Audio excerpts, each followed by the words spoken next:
hello everyone. My name is Tina Maglikalize. I'm a graduate student at the University of Oxford and a member of this year's MSSR cohort. I am thrilled to introduce our two very esteemed guests this afternoon, Keith Gessen and Dr. Thomas E. Graham. They both join us today for a discussion on how the sausage, or in our case, Russian policymaking, is made. As a fellow emigre from Moscow to the East Coast, I am honored to introduce Mr. Gessen, novelist, journalist, literary translator, editor of the N+1 magazine, and assistant professor at Columbia University's Graduate School of Journalism. Mr. Gessen is a man of very many talents. His latest book, A Terrible Country, was selected as the New York Times Editor's Choice Best Book of 2018. And to me, if you will, it demonstrates the importance of measuring our assumptions, the preconceptions rooted in our individual upbringings against our lived experiences. And I think this is a lesson that resonates quite nicely with Mir's core principles. Most of us here will be aware, however, of Mr. Gessen's feature in the New York Times magazine from 2018, The Quiet Americans Behind the US-Russia Imbroglio. Thankfully for us, one of these quiet Americans is here with us today and has been so kind as to give us MSSR Fellows two incredible lectures this week. Dr. Graham, or as quoted in Mr. Gessen's piece, the smartest Russia hand ever produced by this foreign service. Indeed, he is a man who perhaps needs no introduction, especially given that I've introduced him twice before now. Nevertheless, for those curious souls out there, third time's a charm. Dr. Graham is a distinguished fellow at the Council on Foreign Relations and currently a senior advisor at the Kissinger Associates Incorporated. A scholar and practitioner, Dr. Graham served 14 years in the Foreign Service, completed 2 tours at Embassy Moscow, and managed the difficult undertaking of the White House and Kremlin strategic dialogue. Complementing his career in the US government, Dr. Graham has contributed to academia in more ways than one, between co-founding the Russian and East European and Eurasian Studies program at Yale University, teaching courses on US-Russian relations, and publishing in peer-reviewed journals and various media outlets, including foreign policy.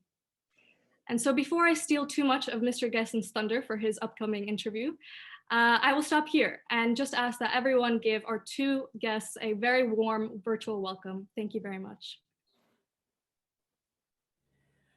Thank you, Tina, for that terrific introduction. And thank you for having us here. I'm really delighted to be renewing the conversation, Tom, with you that we started a few years ago when I was working on that New York Times piece. So I thought we would start, not exactly at the beginning, but closer to it than maybe others would start, because so many of our guests today are grad students. I really wanted to talk and ask you about your life in grad school. What you studied. I know that you wrote what strikes me as a somewhat unorthodox dissertation about a Russian philosopher, Shevtsov, in the government department at Harvard. So yeah, just maybe if you could just talk about that experience and how it was formative or not. Well, thank you, Keith, and it's great to be with you again, and thank you, Tina, again for a fabulous introduction. Keith, I actually like to start at the earliest point. Because I think that helps explain the graduate school as well. I mean, in many ways, Russia has been part of my life since I was a very young boy, growing up outside of New York in New Jersey. I remember the Sputnik very, very well. My first introduction to then the Soviet Union, and also the anxiety that it produced among the older generation at the time, my parents included. And that really sparked my interest in Russia. And I had the tremendous advantage of having that interest sparked at a time when the Soviet Union was just beginning to open up. So we had the first exchange students, a lot of literature, travelogues being written about the Soviet Union. So I read a lot of that. And of course, I went through the Cuban Missile Crisis, the Prague Spring, and the Soviet invasion of Czechoslovakia in 1968. That took me to Yale University, Yale College, undergraduate major in Russian studies. Again, with the idea that I was going to learn about this country, and I was going to apply that knowledge. At that time, I thought working for the US government, something that I had wanted to do for many, many years. But the late 1960s and also the late 1970s were an unsettling period in American history, the Vietnam War, Watergate. And those events created a tremendous amount of doubt in myself as to whether I really wanted to work for the US government. And so when I got to graduate school, I had lost, in a sense, my sense of direction. I still knew I wanted to do something that was related to Russia, but how I was going to apply that was something of a mystery to me at that time. So I started out actually at Harvard in the history department under a professor that perhaps some of you have heard of, Richard Pipes. I wanted to work on nationality questions in the Soviet Union. He informed me about a month or so after I'd been at graduate school that you couldn't study the history of the Soviet Union because there weren't enough documents available to do that. So if you wanted to do nationality policy in the Soviet period, you really can't be in the history department. You have to go someplace else. That's why I transferred to the government department and did political science under another professor that many of you probably have heard of, Adam Ulam, who wrote extensively on Soviet foreign policy at that time. Now, Adam Ulam didn't have a lot of, didn't care much about exactly what you wrote about. I toyed around with writing something about the Bolshevik Party cells in Finland or somewhere in provincial Russia. Now, there were two things that were important for with the dissertation that actually helped me deal with Russia going forward. One was that Shestov wasn't related to the Communist Party of the Soviet Union, that I studied something that took me into Russian culture that was extremely valuable once the Soviet Union broke up. Many of my colleagues at graduate school who got degrees in political science had a whole bookshelves of books that were useless after the breakup of the Soviet Union because they were focused on the Communist Party, various aspects of political developments in the Soviet Union. But I had a bookshelf of things that dealt with culture and history that retained their value and actually gave me insight into how Russia was functioning and how it would develop in the post-Soviet period. The second thing that was quite important was that Shestov actually emigrated very early on in the Soviet period, and his archives turned out to be in Paris. So obviously I had to go to Paris in order to do the dissertation.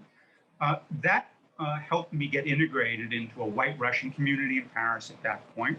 But the other way that it was important, I think, for dealing with Russia and Russia policy going forward is I traveled to Paris without the support of the US government or without the support of any sort of institution in the United States. It's really something that I did on my own with my wife at that time. And so I had to learn how to survive in a new society, an alien in many ways, learn how a culture, how a people worked among themselves, which was radically different from the way we conducted ourselves in the United States at this time.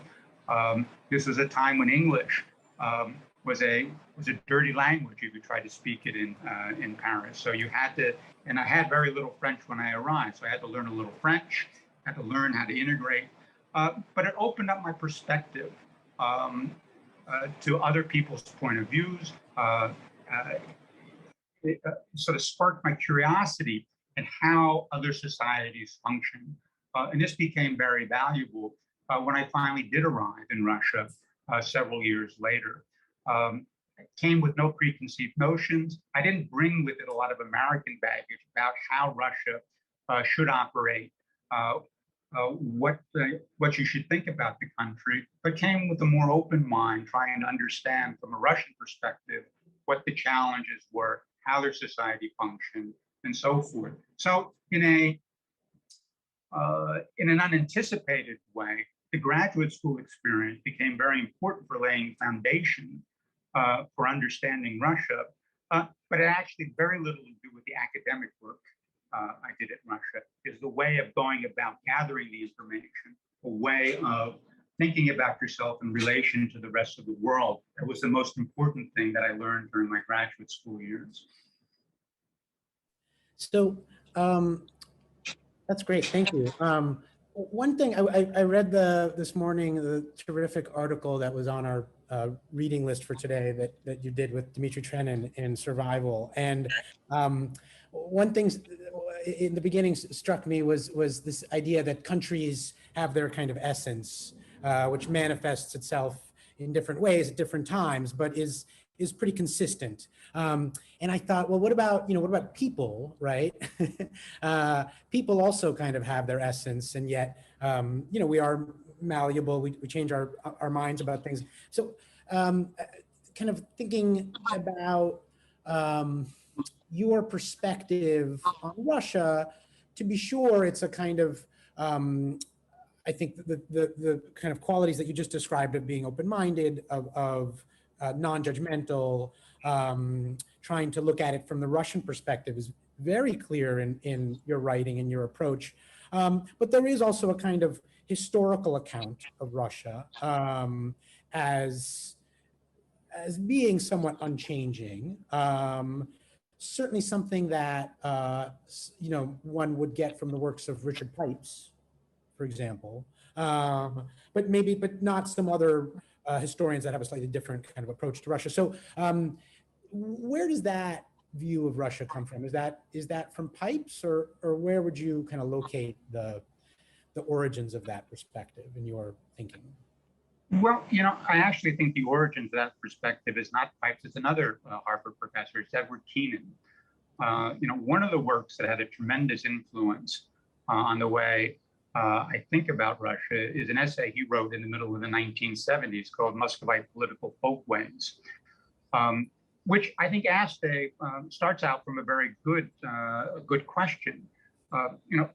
The point that he made in the first sort of pages of that essay is that, very often when we're looking at Russia, we're asking the question of what is it that prevented Russia from becoming European? What did it lack? It didn't have the Reformation, for example, or other things that it didn't happen. And that's why it's been so difficult for Russia to relate to Europe, or why it has this non-European quality to it. He said the more important question is to ask, why did Russia become what it is? And also to recognize that while there were clearly sharp distinctions between Russia and European states at that time, that Russia had in fact been a very successful society. And it was successful despite the fact that if you looked at its starting conditions, you would have concluded that no great power would have ever started in this place. Again, think about where Muscovite state arises. It's in the north, it's cold, the soil's poor. It's very difficult to raise the food that you need to support a population. And yet, over time, this society managed to hold together, expand, came to dominate a substantial part of the Eurasian landmass. Very successful in its own right. And we needed to understand how that happened. We needed to understand how Russia organized itself politically. So, and how that produced that type of success. But so do away with the judgmental approach about this, understand it from the inside out. And I think that was very important and a very, I think, critical influence on the way that I thought about Russia. Now, it's interesting that this was in many ways submerged in my conscience as I was beginning to deal with Russia. I don't know if you're going to get to this later in the interview, but one of the essays that I wrote when I was a political officer in Moscow in 1995 was a short essay that was called The New Russian Regime. That basically said, forget about all this talk about a transition to democracy. That's not what's happening here. What you're seeing is the restoration of a typical form of Russian governance based on oligarchs, not dissimilar from boyars and so forth. And this really explains what's happening politically in Russia, how the economy is organized, the way Russia um, conducts itself on the global stage. I didn't mention Keenan in that article. In fact, I didn't even write that with Keenan's article in mind. When I wrote that article, and when I read that article again a couple of years later, I realized here I thought I was being terribly original, and it turns out I'm just repeating that Keenan's argument and updating it for the post-Soviet period. Great. Yeah, I was going to ask about that. I guess just before we get to the 90s, I do want to ask, when did this intellectual background, when you were applying to enter the Foreign Service, did it make you seem suspicious to them? I mean, were they like, what are you doing in Paris, studying existentialism? Or was it appealing, or how did it affect your kind of early career? Almost not at all. We were, the U.S. government was very security conscious at that time.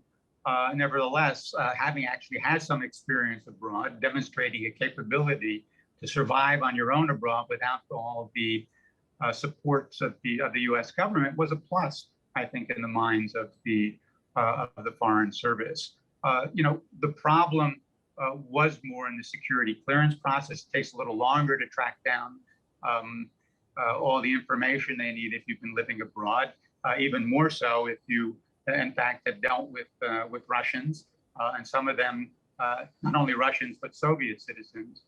So I waited a bit longer than other people might have before I was offered a position in the Foreign Service.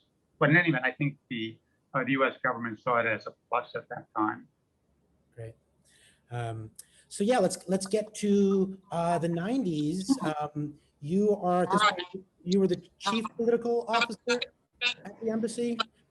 Sorry, we're getting some feedback from somebody. Oh, okay, that's better. So this is the mid 90s. You're the head of the political section, or is that right? I have two positions at that point. I am head of the political internal section, and then also acting political counselor.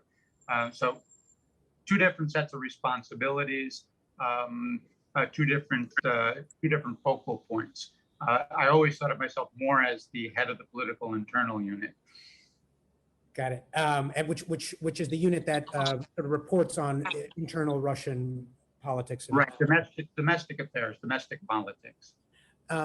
And so this is kind of a well-known episode in the kind of Russia hand community where you and a few other people at the embassy, really feel like the Clinton administration and the Strobe-Talbot sort of policy of, urging a transition, support for Boris Yeltsin, no matter what, is erroneous. My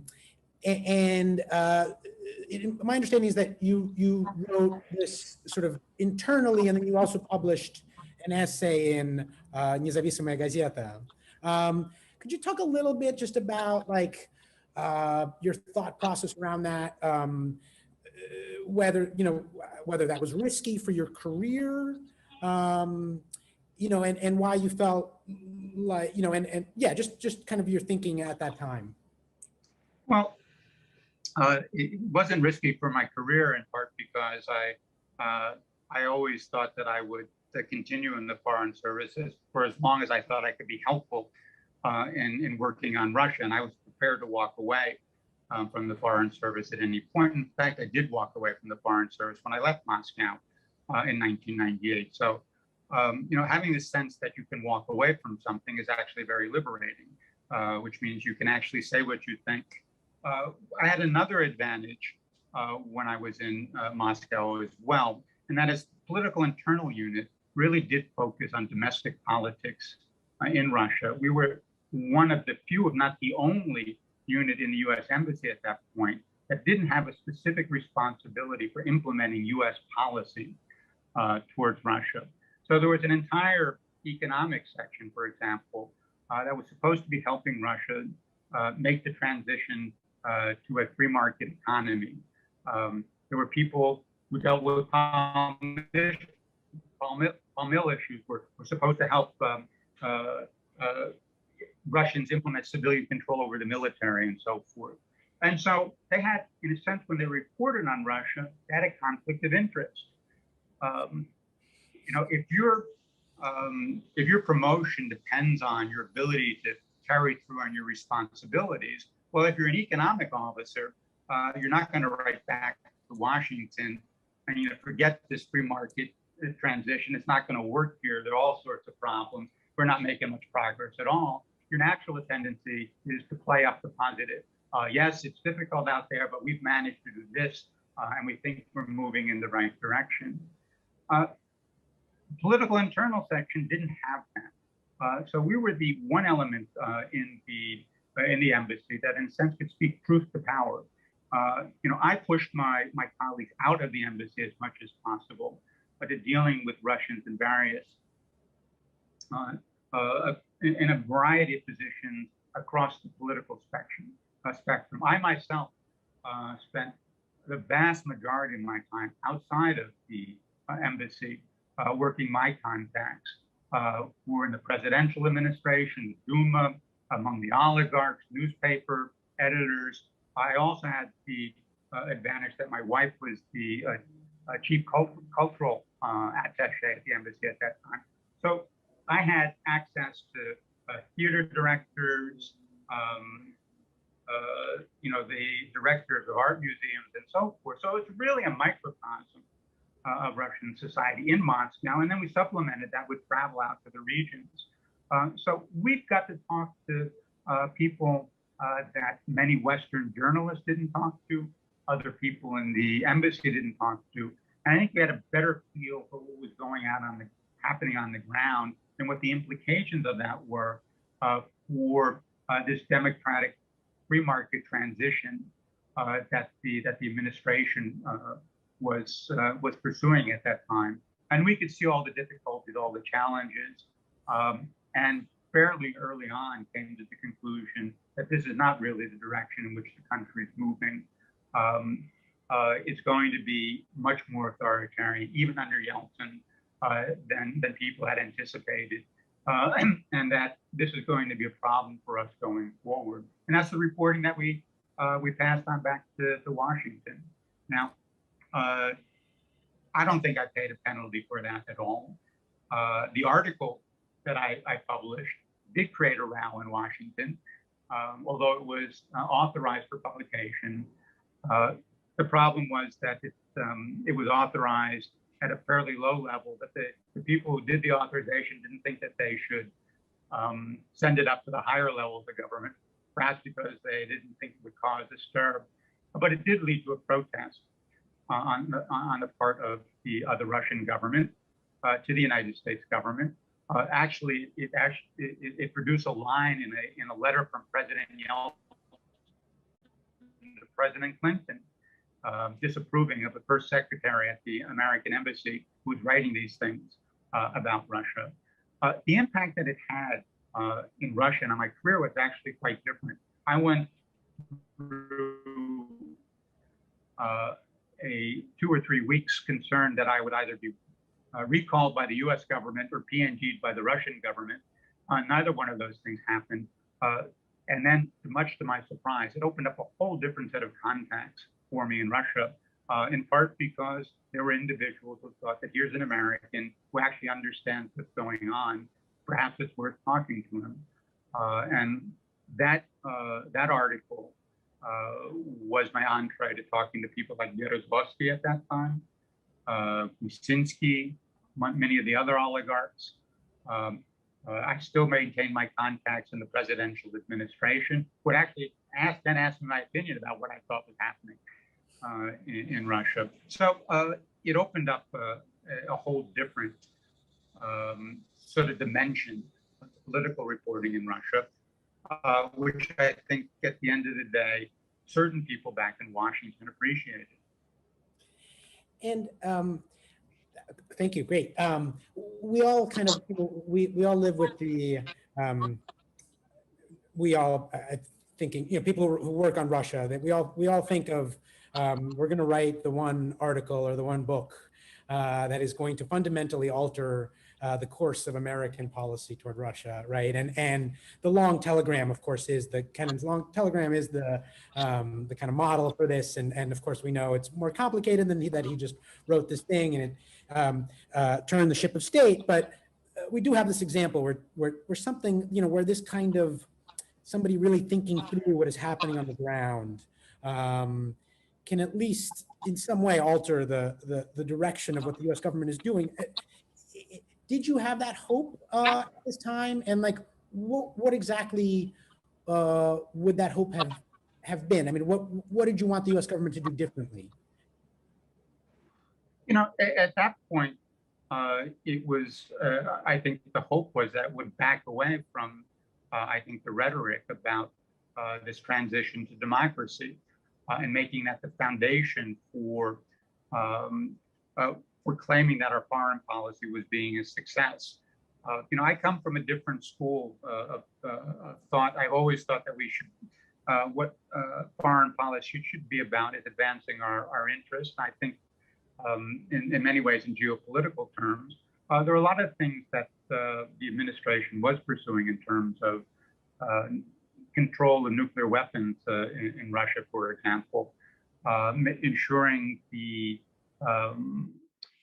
uneventful withdrawal of Russian troops from Eastern Europe, from the Baltic states in particular, that were important, and we should have focused on that and made that the sort of the criteria or the criterion for our success instead of Russia's transition to democracy,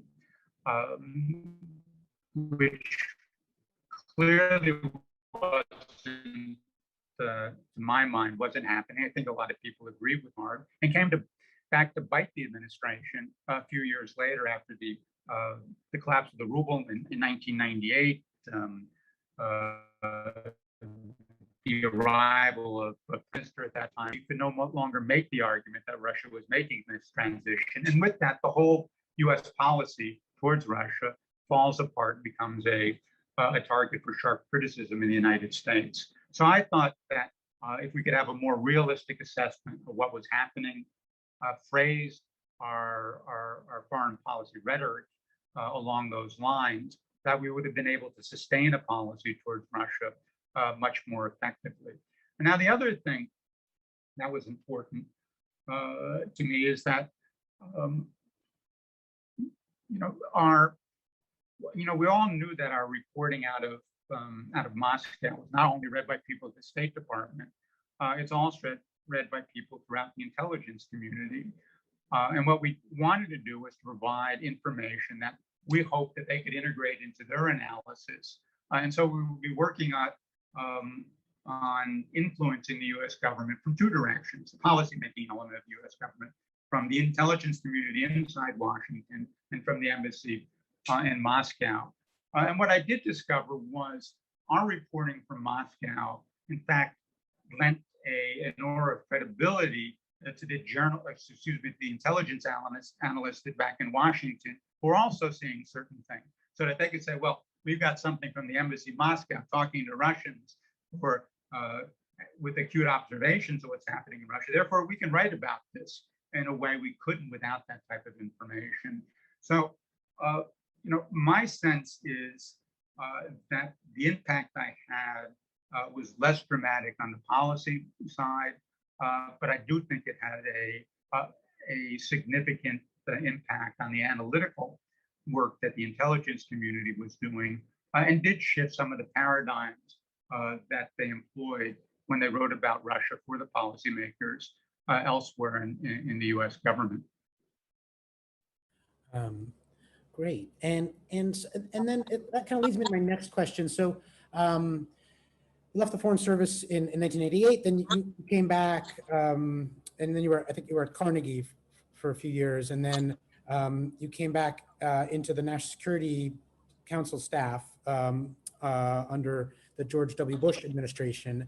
I mean, is it correct to say that that's a more influential position than being the a political person at the U.S. Embassy, or I mean, what's the kind of level of influence between those two things, and or how would you kind of how should we think about that? Well, I mean, sort of clearly, the position at the White House is more important than the position at the embassy when it comes to shaping American foreign policy.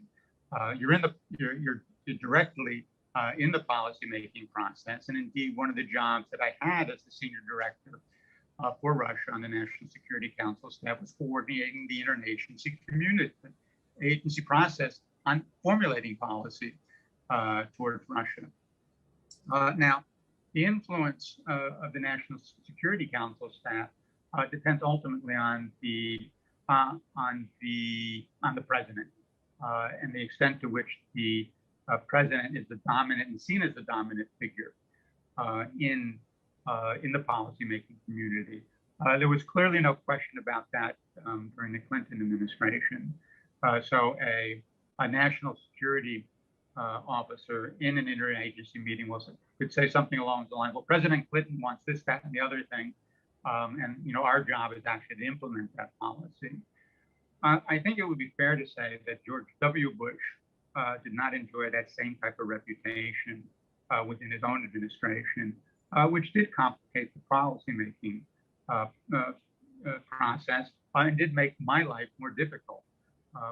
I can remember an interagency meeting when I made a point, I forget what the specific issue was, but that President Bush had said this, that, and the third thing, and our job was to now figure out how we were going to implement that policy.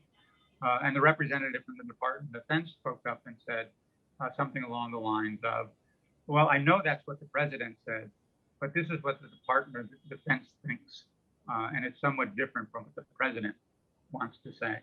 Now, usually the reaction in the room would be time out. You're out of line. Let's get back to trying to do what the president wants to do. And that individual or that officer would have been reprimanded in some way. That didn't happen. And since that didn't happen, you already sense sort of the decline in authority you have within the interagency community. That simply having the support of the President of the United States is not sufficient to carry an interagency argument. So my life was a little bit more difficult than it would have been if I were in the same position in the Clinton administration. So you have to work a little bit harder. You have to bring in a national security advisor, the deputy national security advisor more frequently than you might want to in order to try to get the policy moving in the right direction. But then you also always have the continuing problem of ensuring that implementation is actually consistent with the policy that's been decided.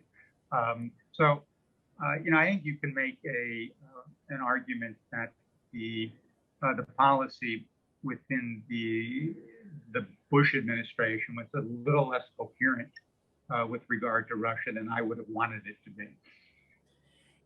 And just kind of thinking back to that time, are there places where you were successful and then places where you were not successful, like individual sort of arguments that you lost? I mean, I can think of a few, but I think if I tallied them up, the piece far outweighed the victory in all of this.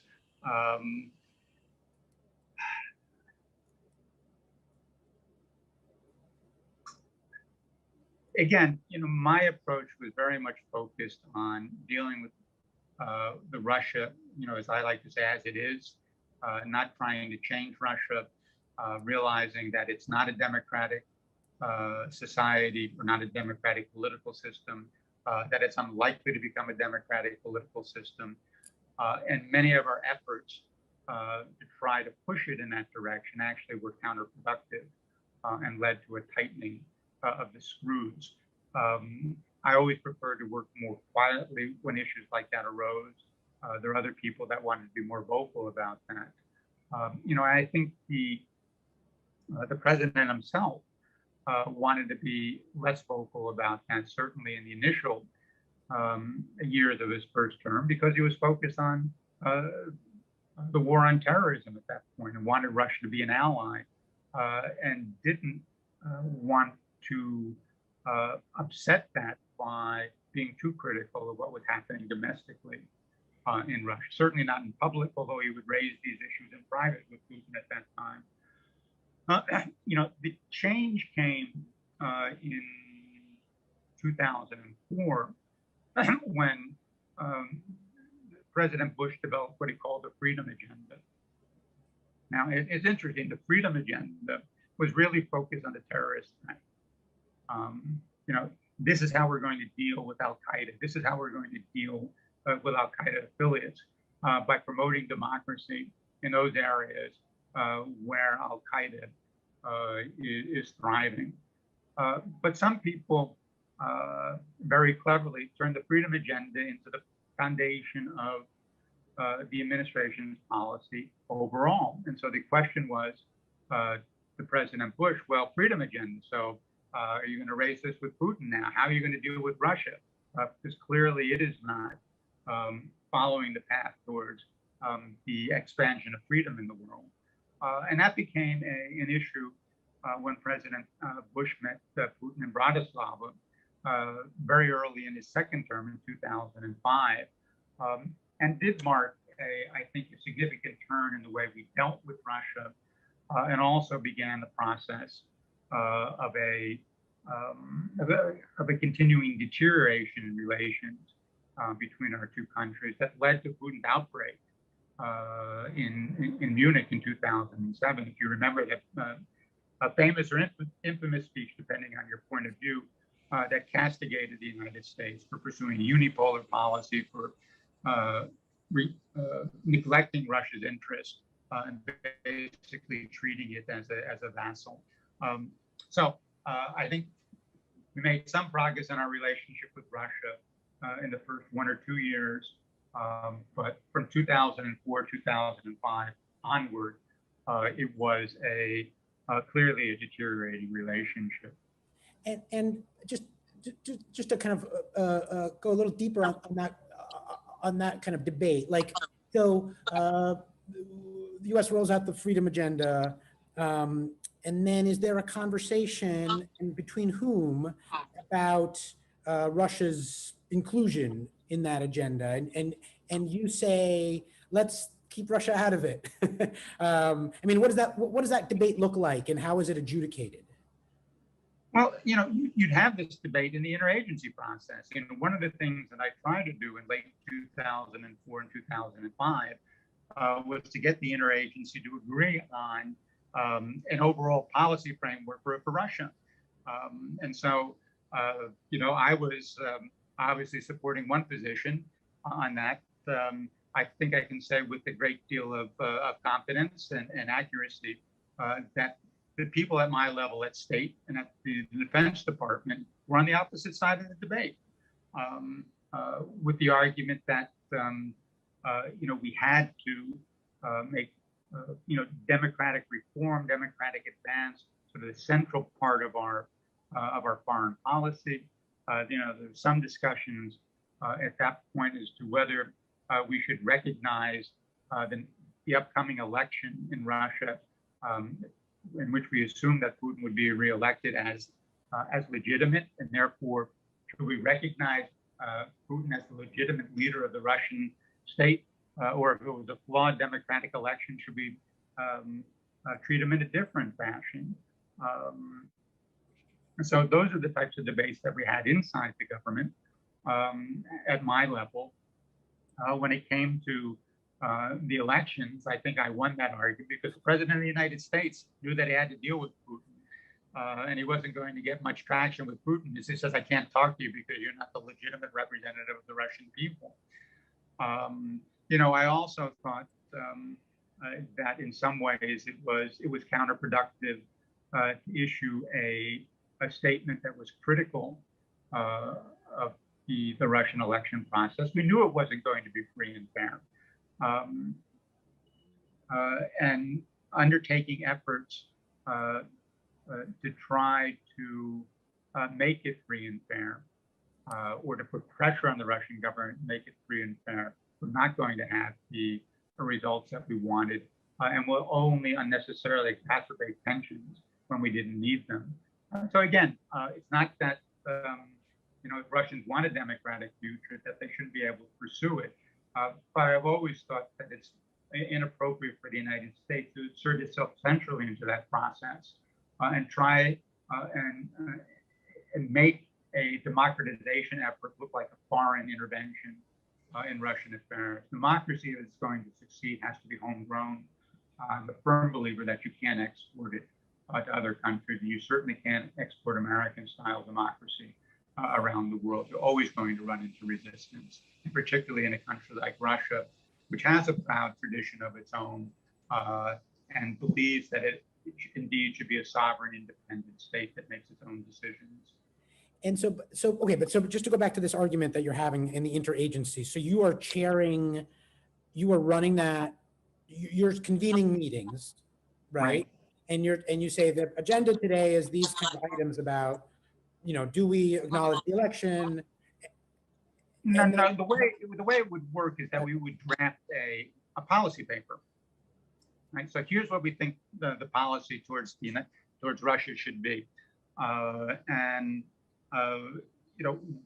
we drafted that paper at the NSC staff. Then we would present it to the interagency community and say, and solicit their comments, right? As we tried to come to an agreed draft for the for U.S. policy. That's when you get the criticism that comes. People that say, well, we can't accept this, so this has to be in a different way. We would reorder our priorities. And you talk and talk and talk until you come to something that looks like a more or less consensus. If you can't reach consensus on one or two specific issues, then what you do is bump it up to what we call the deputies committee. That is the next level up in the policymaking hierarchy, not the secretaries of the various departments, but their deputies, or the undersecretaries for political affairs, and let them make those the final decisions. So bumping it up, so the person who's kind of representing the NSC would be the Deputy National Security Advisor?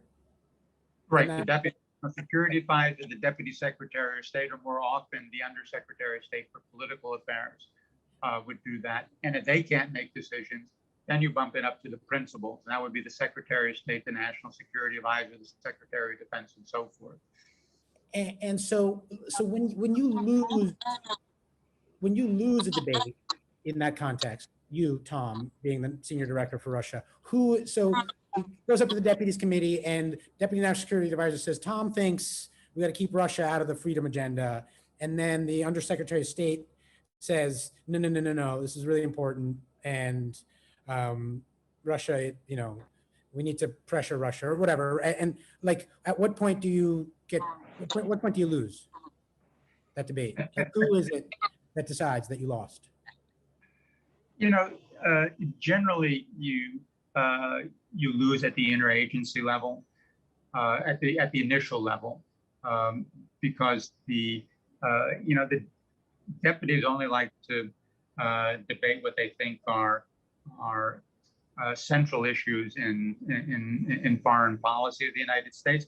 This wasn't one of those defining issues as far as many of them were concerned. So, we compromised this way and that way, pass it up to the deputies who approved it. But there was certainly a larger element of the freedom agenda and pressing Russia on democratic reform than I would have wanted if I had drafted on my own. I also tried to run a process that said, well, we're running all these programs to promote democratic reform in Russia. We need an assessment of how they're working. Can we come up with a set of metrics that can tell us whether we're making progress on this or not? And the pushback I got from people in the interagency was just incredible. Is that they didn't want to have their work measured against any any standards. In part, I suspect because they realized that they did. If the money, the effort being expended wasn't producing the results that they wanted. And that is, in sort of interagency terms, that's the livelihood of certain people.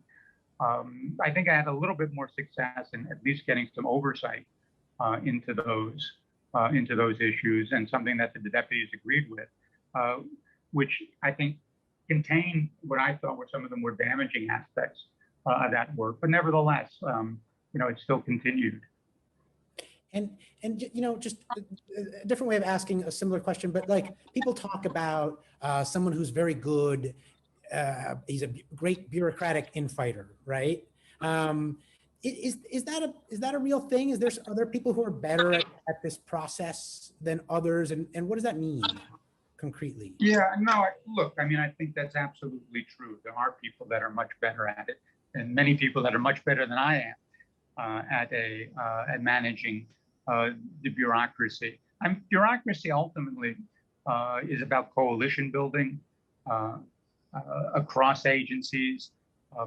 You try to go into an interagency meeting sort of assured of support from various quarters, knowing that if you say something, you're going to be backed up by other individuals. You also get good bureaucratic infighters who sort of nurture the atmosphere surrounding the U.S. government. So it's outside government. If you have a point that you're pushing inside, it's useful to have people echoing or reinforcing that in the public debate. People pay attention to that. And I can give you one good example of how that worked. My disadvantage was in the fall of 2004. Someone on the inside working with someone on the outside generated an open letter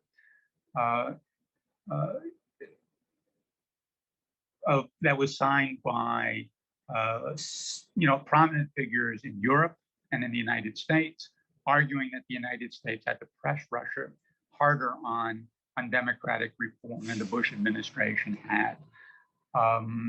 And that carried some weight. It actually led to the first public criticism of Putin's domestic agenda by a senior White House official, Condoleezza Rice at that point. And it sort of opened the floodgate to further criticism down the road as the freedom agenda became more entrenched in the rhetoric of the administration and so forth. So, coalition building inside and outside of government is critical to being able to push a policy point of view successfully inside the government. Do you know who that person was who orchestrated that? Yeah, but I'm not going to mention her name. Okay. Or I suppose. I suppose.